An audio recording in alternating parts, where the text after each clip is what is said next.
Hi, everyone. It's Greg Dwyer, and welcome to my blog radio tonight. I have a very, very special guest, an old friend that I haven't talked to in over 10 years. I just can't believe how time flies.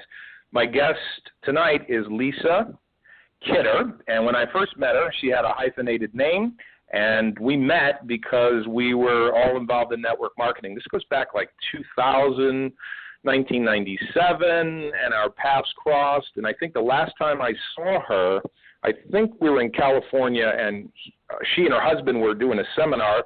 I don't know if you remember this, Lisa, but I think one time we went for a walk, and then we had an iced tea together, and that's probably the last time we talked. Anyway, I want to introduce you Lisa Kidder, who's on the call tonight. Lisa.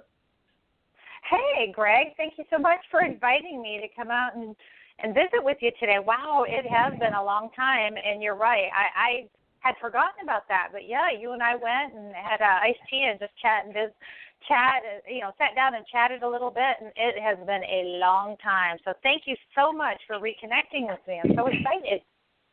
Yeah, I was on Facebook, and I, just started this blog radio myself probably about 2 months ago. Our friend, Peter Mingles, and I do this call, and I saw that you were doing one, so I thought, I just wanted to reach out to you, have an excuse to talk with you and find out what's going on in your life, and also, get, the word out what you're doing. And I know you're always doing new things, and you're always contributing, so I thought this would be a great situation, a win-win situation.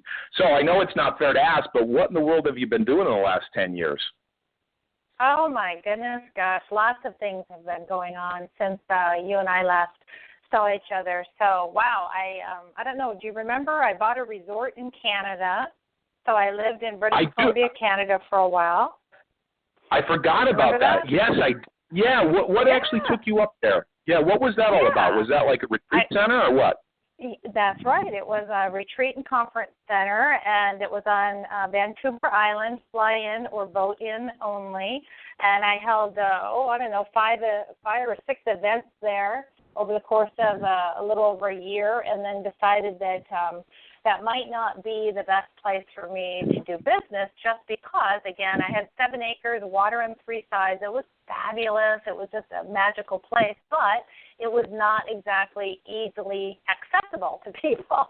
So it was fly in by a float plane or boat in only. It was a wonderful experience, but I also realized, and I love Canada, married to a Canadian now, but I love Canada, no offense to Canadians, but the tax rate was crazy, Greg. I realized after I got in, I said, oh my gosh, I'm not going to be able to make any really big money here just because of the tax liability and then the inconvenience of the location. But it was a great learning experience. I call it my last resort. Well, it's interesting because there's no failure, just feedback. I've taken a couple turns here and there in the last 10 years, and you just keep on moving forward and you figure it out, and sometimes you just make it up as you go. But I do remember that. I totally forgot until you mentioned it, but I do recall now that you're talking about it. So what brought you to Scottsdale? I know you're in Scottsdale, Arizona. Did you go there immediately after that, or what happened? Yeah, actually, I went from Canada, and I always had a home in Northern California. So I was renting that out at the time. So what I did is I lived in Washington State for a while, and I used to come out to Arizona at least 4, 5, 6 times a year. Sometimes I'd winter for a couple of months out here, and so one of those such trips, I came out in 2004, April of 2004, and I was planning to stay here for about a month, and then I was going to go on and spend a year in the U.S. Virgin Islands because, the beauty of the business I'm in is as long as I have access to an internet connection, a telephone, and an airport, I can do business pretty well anywhere in the world. And so I thought, well, I'll spend a month in Arizona, and then I'll go on to the U.S. Virgin Islands and just hang out there for a while, a year or two. And then I never dated a single Canadian the entire time I was in Canada. And then I come to Arizona, and within 2 days of being here for my 1 month, I meet a gentleman from Calgary, Alberta, Canada, and he ended up being the man of my dreams. He is the man of my dreams, and we got married. So I'm still here in Scottsdale. Congratulations. Yeah, he's a U.S. citizen and had immigrated to the U.S. about almost 20 years ago. So. Mm-hmm. Yeah, I've been in Thank you. Scottsdale. I was invited. Oh, you are? I'm happy for you. I was there. I think probably 2002 or 2003. There was a network marketing direct sales company that flew me out and had me speak for the day, and it's a great area. 5-class hotel. I don't remember exactly the place I was staying, but I was pretty impressed with it. So that's good. Yeah, you have mobility. You have the option of working anywhere you want. Now, when I first met you, I was very impressed with an audio series that you came out with, and I think it was called Prospecting with Posture. Is that the right one? Is that the title? Yeah, that's right. And that was the very first audio series I came out with way back when. I want to say that was 1998, I believe I released that in late 1998. And, yeah, it's still on my website. People can download it now. Of course, back then, Greg, it was an audio cassette series, and then it became a CD series. And and now it's an MP3 download, so it's pretty cool how technology has changed. But, yeah, I still sell lots and lots of those every single week, every single month, every single year. I've sold thousands and thousands and thousands all over the world. It's a really timeless, classic how to, build a business as far as prospecting and having that bit of posture and attitude that's required, that comes from a position of confidence and self-esteem and belief, really. Right, and you sure have it. I still remember listening to it, years ago and talking about standing up when you're on the phone and looking in the mirror and smiling.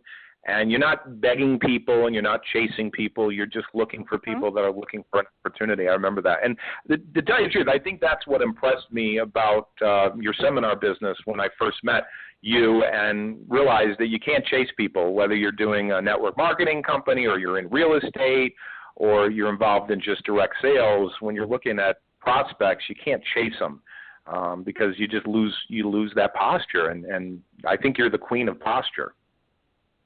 Well, thank you very much. And you're right.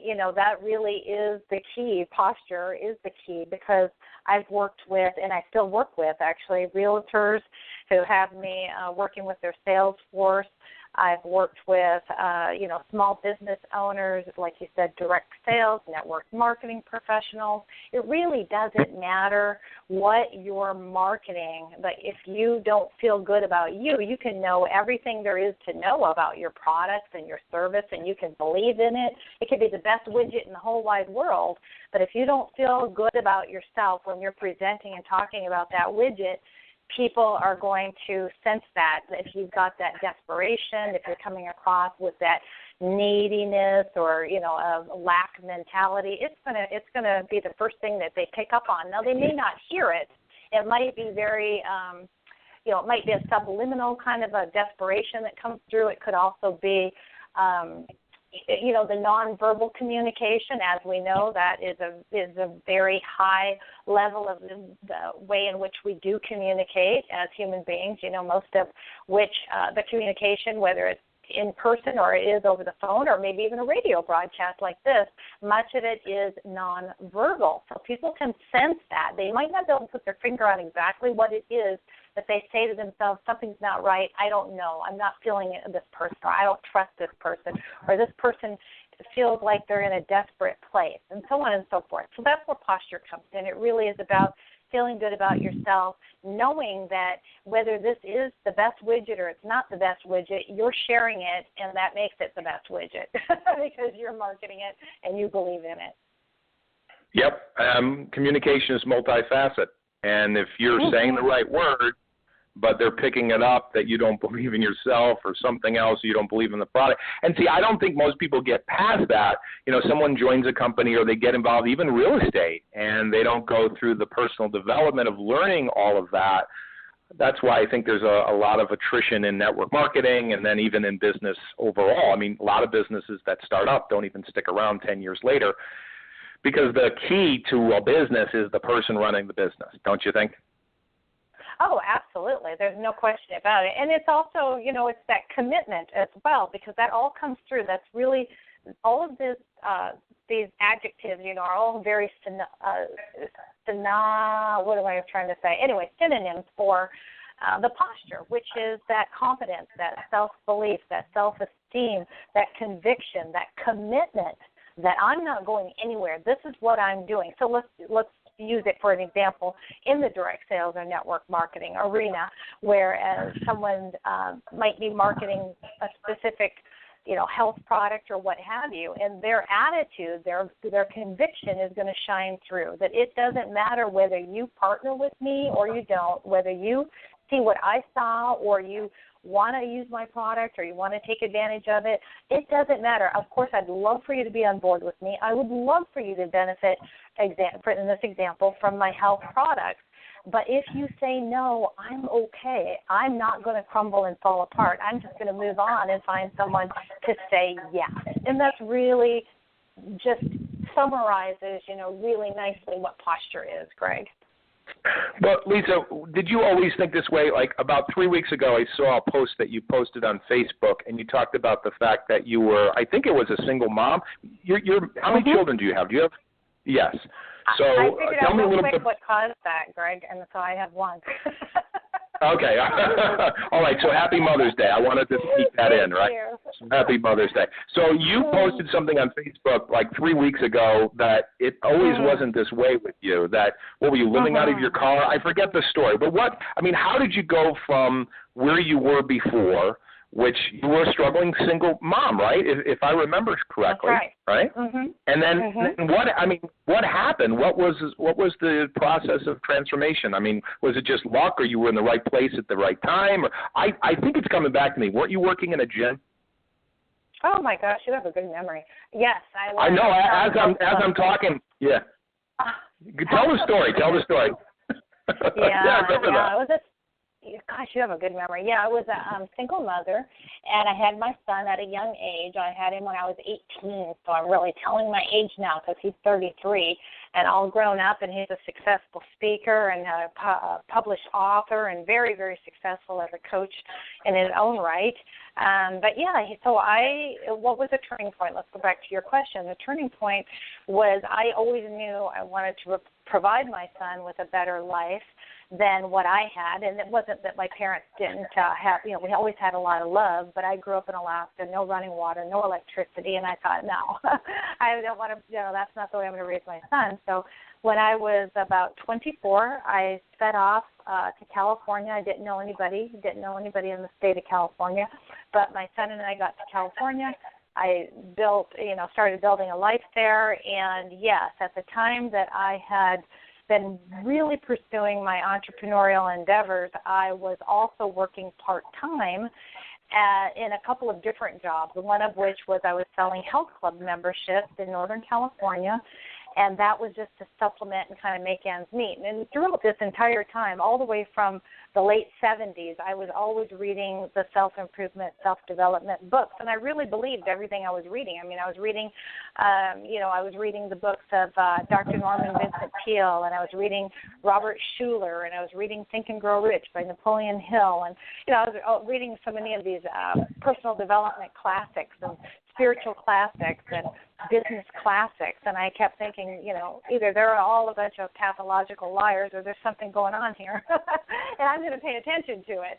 So that was really the turning point for me, Greg, was that I just started to believe everything I was reading. I thought, these people are people that I aspire to be like. I mean, I wanted to have a solid belief system. I really had the desire to be a better person and to have some mantras of success and to also have some business successes. So I started to studying, and really it was just through the process of the self-development of working on myself. And, we often hear you have to work on yourself more than you work on your business. Success begins on the inside. Success is an inside job. All of those little tidbits of information that we hear, and they're absolutely correct. So that was the turning point for me, to answer the question. Yep. It was that I finally started to believe the information I was reading and studying all those years. And now you are a vehicle to share that with other people. So how do people get a hold of you? I know you have a great website. I was just on it a few moments ago. So if people wanted to get a hold of you for any reason, how would they do it? Right. I'm pretty accessible. You can just find me at Lisa Kitter. So it's Lisa, Lisa, Kitter, Kitter, So lisakitcher.com. Actually, from there, you would be able to communicate with me. You can leave a live voicemail message from my website. You could email me from my website. You can message me, or you can also find me. I am all over social media. I am not hiding anywhere. So if you just did a Google search for Lisa Kitcher, Kitter, you'll find me on Facebook. You'll find me on Twitter and a variety of other locations. So I'm pretty accessible, Greg. And people can also email Lisa, Lisa, at lisakitcher.com if you wanted to send me a direct message that way as well. And I'm on Skype at lisa.kitcher, Kitter. Yeah, social media is powerful. That's how I found you. You know, we had not talked for over a decade, and then you just popped up or something crossed, and I saw you, and I think I friended you, and you said yes. And so, you know, I think if you're in business for yourself, that's really important that people are social media, getting their voice out or their video out or Facebook out as well. So, and you know, looking at your site, it's very obvious to me, at least the branding that I get and the feeling that I get, and tell me if I'm on target here, it feels like that you have a passion for empowering women. Is that true? Especially women, although I have coaching clients. You know, I've coached over 2,000 people one-on-one now, over the phone or Skype since the year 2000. And I do have men and women as coaching clients, although predominantly my client typically is female, and they're usually entrepreneur women, although with that being said, I'm coaching a physical therapist right now, so she's not, she's a full-time, you know, not self-employed, she's a full-time employee with her company.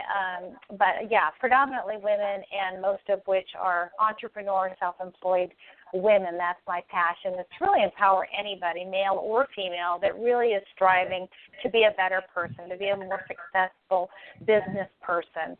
And that's my passion. Has been my niche, Greg, you probably remember now, since 2000. So I've been full-time coaching for 16 years now, speaking all over the world in front of various groups, from network marketing to real estate entrepreneurs to small business owners. I was just in Lake Havasu City.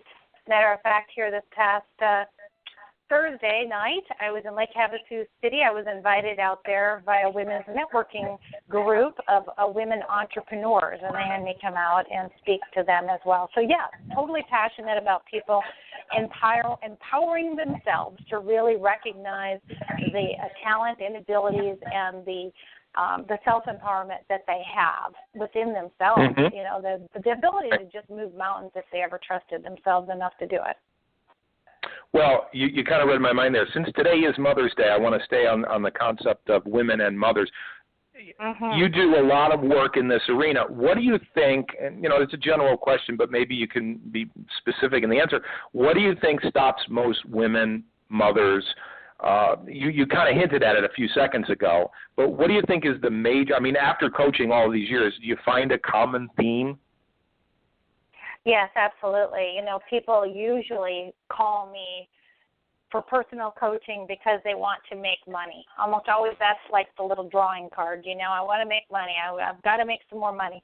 And then a lot of times they'll contact me thinking that our entire coaching sessions, you know, of maybe 5 weeks, 6 weeks, whatever it might be, that we're going to talk the entire time about how to generate income in their business. And that is much of what we cover, as well as accountability and business game plans and so forth. But really, the starting place is, how do you feel about you? How are you feeling about yourself? Well, right. I'm not feeling so good. And then that's where it starts. And a lot of times, Greg, it will stay with women. Much of it is about they have a lot of self-doubt. You know, their self-esteem maybe has been beat up over the years, either by, you know, it could be from childhood, could be from love, romantic relationships. It could be just getting beat up out there in the real world of business and so forth. So that's typically the place that we start with most of the people, especially women that I coach, is to start with, how are you feeling about you? And then I give them some tools that they can use to number one, for us to take a look at how they're feeling, and number two, to give them some tips and tools that they can use to begin to get that level of self-esteem and self-love and self-belief up. Because if we can get the self-love, the self-esteem, the self-belief up at an all-time high, I know this woman can go out and do anything she sets her mind to do. Because, I mean, look, just tell a woman she can't do it and all of a sudden get out of the way, right? She's going to run over you like a freight train, and she's going to go and get it done. Because women are very, very powerful. It's so exciting. Yet sometimes they've forgotten. Like I said, they've been out there getting downtrodden and beat up or had disappointments or things that happened, and it happens to all of us. And then they start to lose their identity or lose their sense of self, and then the self-love and everything that comes along with that. Right. And if it doesn't break you, it can make you. I think all of us have a story. All of us have stories of setbacks. I do, you do, and probably a lot of people that are listening relate as well. It's not that you stop. It's hopefully you learn the lesson and then move on and do something different. That's the key. Now, I'm excited for you. You mentioned to me that you have a new show. Is it called Living on the Edge? Yes, Living on the Edge with Lisa Kidder, and this is a show that's been a radio podcast and a radio podcast that's been in development for quite some months now. I've been working on this and working toward it, and it's a really good friend of mine who's actually a mutual friend of the platform that you're on as well right now for your radio show, and it's the Amazing Women of Power Radio Network is where my show will be broadcasting out of, and they'll also be able to listen to the podcast version on lisakidder.com. So if you went there now, there's on the menu bar it says Lisa's Podcast, and to check back here later on in the month as we'll be getting that out there. But yeah, Living on the Edge with Lisa Kidder. It's going to be a fun show. It's for men and women. It's just a goofy, fun, empowering, inspiring, educational show all rolled into one. I'm really, really excited about it, and we're just about a week away from that launching. Oh, wow, that's great. All right, so all that information, they can contact you and hear that live, and also they can hear the recording messages as well. So they can share it on Facebook, right? That's yeah, it'll be available, yes, through the podcast, and they'll be able to see it on social media. It's also going to be on iTunes. They'll find me in a number of different places. So we're just getting that all cooked up right now. So what's the future look for you? I know we're in May 2016. I just can't believe how time goes by. When I start thinking about people I met, what I think was a couple years ago was really a decade ago or maybe even 20 years ago. But as far as the future for you, what are you looking to do to expand? What's on the horizon for Lisa Kidder?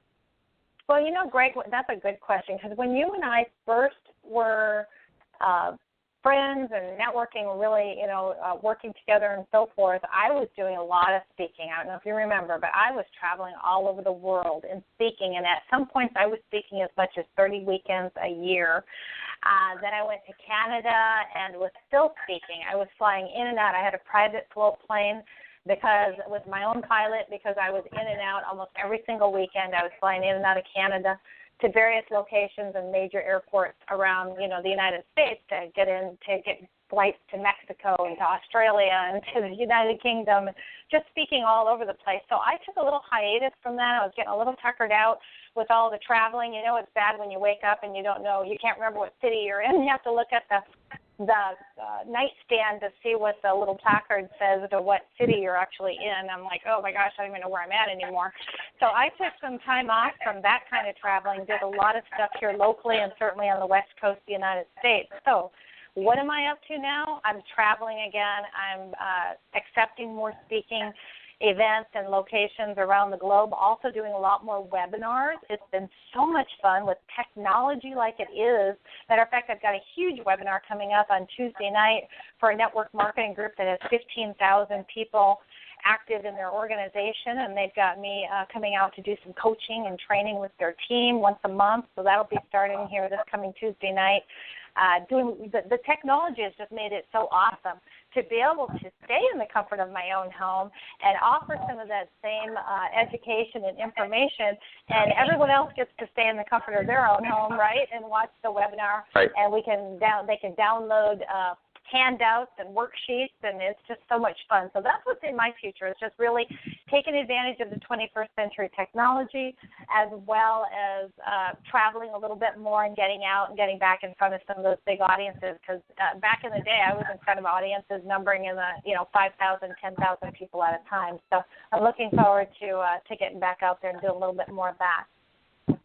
Yeah, I remember that you guys were traveling every weekend. You were building your business during the week on the phone, and then you'd be in Chicago, then you'd be in New York, and then you'd be in California. Mm-hmm. So every weekend was a different place, and I have never done that, but I can imagine that it's got to be physically challenging. Using the technology and the Facebook and the internet and all of this webinar technology, it's amazing. People can build a business from home, literally from home, and not be running around all over the world. So, and I think a lot has changed since 9/11. It's not that easy to fly that much anymore. It's kind of a hassle, but, Mm-hmm. Any last words? I'm just looking at our time. We almost have 3 minutes to go. Any last words of advice you can give someone that's either thinking about starting a business or maybe someone that's thinking of, getting out on the edge and doing something amazing to contribute to other people? What would be your word of advice to them? Right. That's a great question. I would say get some coaching, get some professional assistance. That's the one thing that I stumbled along from in my own home-based business from 1985 part-time up until 94, 95 when I went full-time. I still stumbled along, and it wasn't until 1997 when I actually hired a professional prosperity coach, a money coach, because I was making money left hand over fist by that point in time. I had so much money coming in, I was spending it as fast as it was coming in because I didn't have any good experience, Greg, with money management. I really had never had money before. So my turning point for me was when I actually got some hands-on coaching from a professional. We think about it, our athletes that everyone admires and look up to, they have coaches. Musicians have coaches. Actors and actresses have coaches. Any performers have coaches, So if there's business coaches, there's corporate business coaches. So really, if you're going to pursue something extra big, something super special that you've never done before, please reach out to me. I would love to assist you and to shorten your learning curve a little bit so you don't have to keep running up against the wall and getting beat up like I did for years and years until I finally not only, hired a coach, but I also just through the school of hard knocks finally figured the darn thing out, Greg. So that would be my recommendation. Get some professional guidance. Absolutely. Yeah, so you model excellence. You find somebody that's already achieved it, and rather than trying to invent the wheel over 5 years or 10 years, you pay the money up front, you learn from their expertise. Just the other day I was on a website that gave business advice to building websites and getting on landing pages, and this guy's out there professionally doing it, and it was well worth it. So I would definitely, so if they wanted to hire you either for a speaker or, for coaching, they would go to your website. Give that again. Right, absolutely. Yeah, you can find some information there. I've got a brand new media packet that will be there in the next couple of days, but in the meantime, I've got all kinds of things I can send over to you. But yes, please find me at Lisa Kitter. So it's Lisa, Lisa, Kitter, KITTER.com. You can email me at Lisa. So it's just Lisa, Lisa, at LisaKitter.com. And again, please, let's reach out to each other over social media. I'm very accessible. And Greg, I think it's a matter of investing in yourself, of really feeling that you have enough value that not only are you going to invest in your business, but you're going to invest in yourself, because really you are your absolute best investment. I'll stand by that all day long. So thank you. This was Lisa, thank you so much. Thank you so much. I'm going to push a button to give a commercial for our friend Peter, who both of us have known for years. But thank you so much for being on this call, for communicating, and God bless you, and happy Mother's Day. Thank you, Greg. I'm so excited to have been here. Thank you so much. Okay, bye-bye now. Bye-bye. You've been listening to Building Fortunes Radio on buildingfortunesradio.com. Thanks for listening. Be sure to check us out every Friday at 5 p.m. Eastern Time for the designated Building Fortunes Radio segment with Peter Mingle. Be sure to check out the buildingfortunesradio.com website for our featured segments. It's been our privilege to have you listen in. At Building Fortunes Radio, we wish you the success you deserve and are willing to work for. So spread the word, tell a friend, join our newsletter, and go make a difference in your world.